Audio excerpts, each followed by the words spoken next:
நீங்கள் கேட்டுக்கொண்டு இருப்பது கனேடிய தமிழ் காற்று. இந்த வான்காற்றிலே அடுத்து காதிலே ஒழிக்க வருவது ஒரு கவிதை.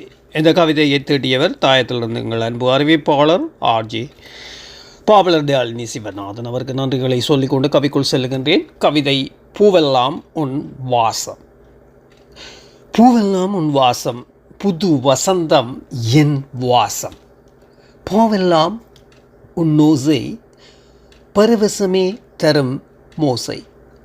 நாவெல்லாம் உன் நாமம், நானேதும் திரு நாமம். சாவெல்லாம் சங்கடமே, சரித்திரம் உன் தடமே. விழியினிலே விழுந்தோயே, வெள்ளமென இனித்தாயே, ஒளிவின்றி மொழிந்தாயே, ஒற்றுமையை வளர்த்தாயே, அழியா காதல் விதைத்தாயே, அன்பை அள்ளி திளித்தாயே, பொழிவில்லா என்னை கவர்த்தாயே, புகை மலராய் திகழ்ந்தாயே.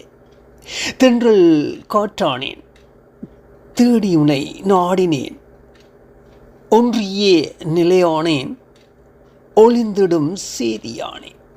வென்றிடும் மனமானேன், விழுந்தோடு ஆளானேன், குன்றிடா முத்தானேன், கூடுமுனை துணையானேன்.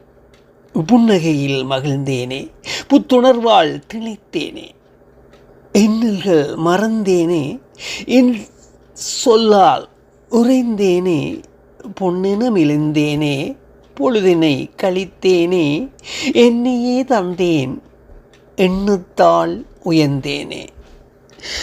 அற்புதம் அற்புதம். வார்த்தைகள் இல்லை என்னிடம் சொல்வதற்கு. நன்றி அன்பு கவிஞர். மீண்டும் அடுத்த கவியூடாக உங்களை சந்திப்பேன் என்று கூறிக்கொண்டு அன்பான அன்பு உள்ளங்களே, உங்களிடம் இந்த விடைபெறுகின்றேன். விடைபெறும் நான் ஆர்ஜே மோகன், ஆர்ஜிஆர் மோகன். நீங்கள் கேட்டுக்கொண்டு இருப்பது கனேடிய தமிழ் காற்று.